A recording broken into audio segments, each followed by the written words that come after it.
The jury in Boston in the trial of Terence Crosbie, who's been accused of raping a woman during a visit he made to the city for St. Patrick's Day weekend celebrations in 2024, have gone out to deliberate. It's been a quick trial, actually. There hasn't been an enormous amount of evidence considering some cases that we'd see here. When you look at the evidence given even in the Conor McGregor trial. Now, I know there was two defendants as such in those civil proceedings, but it went on for weeks.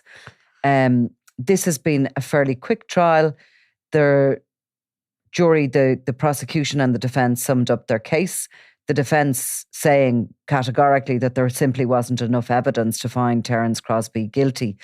The jury are out and we could have a verdict fairly soon.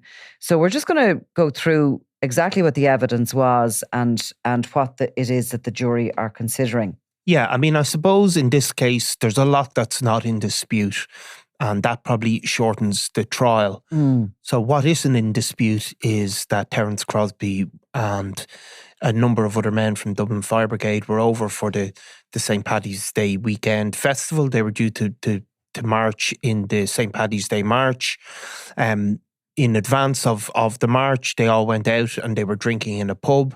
One of the other men, not Terence Crosbie, his roommate, because there was 5 hotel rooms rented out in a hotel. There was two men staying in each hotel. In each bed, yeah. In each bedroom. Terence Crosbie's roommate, a guy called Liam O'Brien, had met a woman. She's described as his consensual partner by the prosecution. Liam O'Brien and this woman ended back up in his hotel room, and Terence Crosbie was not there at that point. But later on in the evening, he does return to the hotel room, and that's where the two accounts are starkly different.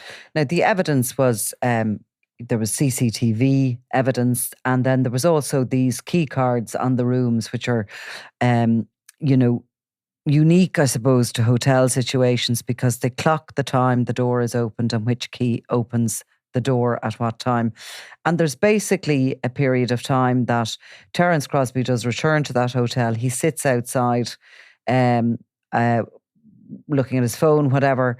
At some point, he clicks into the room, and 20 minutes later, the alleged victim, a 29-year-old woman, is seen coming out of the room. She had spent, prior to that, at least 2 hours with Liam O'Brien, who she met in a club or in a pub. CCTV was shown to the jury of the two of them dancing and chatting and all the rest of it. And she came out. Now, the evidence is also heard that after she comes out of the room of the hotel, she very quickly goes and makes this allegation to police. She is medically examined, and what, happens then is an investigation. Yeah, an investigation began straight away. Obviously, she is examined medically. As part of that, DNA is taken from her and from her body.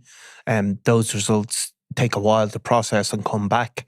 But in the meantime, the police begin an investigation. They interview Terence Crosbie, who on that morning, he is interviewed not under arrest, but he's interviewed. He speaks to them. He says categorically nothing happened, that he came back to the room, that he saw the woman, just briefly saw her, might have said hello or goodbye, but that was it. She left the room and he had no dealings with her. Certainly is asked specifically, did he have any sexual contact with her? And he says 100% no. Her account is very different. She says that she had been with Liam O'Brien. There was 2 beds in the room. After being with Liam O'Brien, she got into the second bed and fell asleep. And when she woke up, Terence Crosbie was on top of her, raping her. That's her account. So there's a very stark difference, obviously.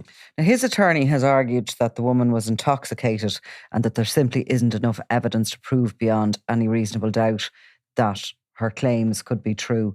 And they also noted that she didn't recall Crosbie's tattoos, which they said are clearly visible. The DNA profile was one of the key pieces of evidence in this case. And there was 2 DNA profiles, I think they call the scientific word is harvested, from the alleged victim. Neither of those profiles matched or were essentially Terence Crosbie's. Yes. So there's no DNA evidence on her body. No, and obviously that became a key feature, and you had people who had medical experts who carried out these investigations, who took to the stand, and Terence Crosbie's. There was DNA samples found on her breasts, but neither of the samples was Terence Crosbie's. So in that case, I think there was DNA of his in the bed, but he had said he got into the bed. Yeah, and obviously that was his bed anyway. So that is a key feature in the case. But in the and that featured in the closing argument made by Terence Crosbie's defence attorney, who said they should have quit Crosbie and said there wasn't enough evidence. And he says, I'm going to ask you to end that nightmare and find them not guilty. The Commonwealth, which would be the term given to the Boston area, has not proven beyond a reasonable doubt that Mr. Crosbie committed the crime he is accused of. However, the district attorney gave a very different interpretation of the evidence, and she said if she was so drunk or mixed up speaking about the alleged victim, or if she was making up a story, then how did she have so much right? She asked the jurors, and she addresses the DNA and says it's a misnomer to say the DNA was inconclusive. What is conclusive is that there was 2 distinct male profiles. Male profiles, and there was no mystery man here. There is no phantom rapist who slipped off into the night. Terence Crosbie is guilty. And Terence Crosbie's wife has been in attendance in the courtroom. I'm sure they, along with everybody else, will be awaiting that verdict. And we'll come back to the story when we do have a verdict from there. It'll be significant.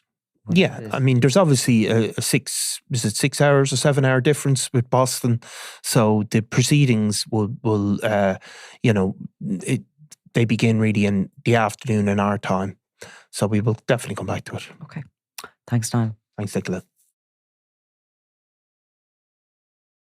I'm Nicola Tallant, and you're watching Crime World, a podcast about criminals, drugs and the underworld in Ireland and across the globe. Make sure you subscribe to our channel and turn on notifications so you can be the first to watch all our latest episodes. You can also listen wherever you get your podcasts.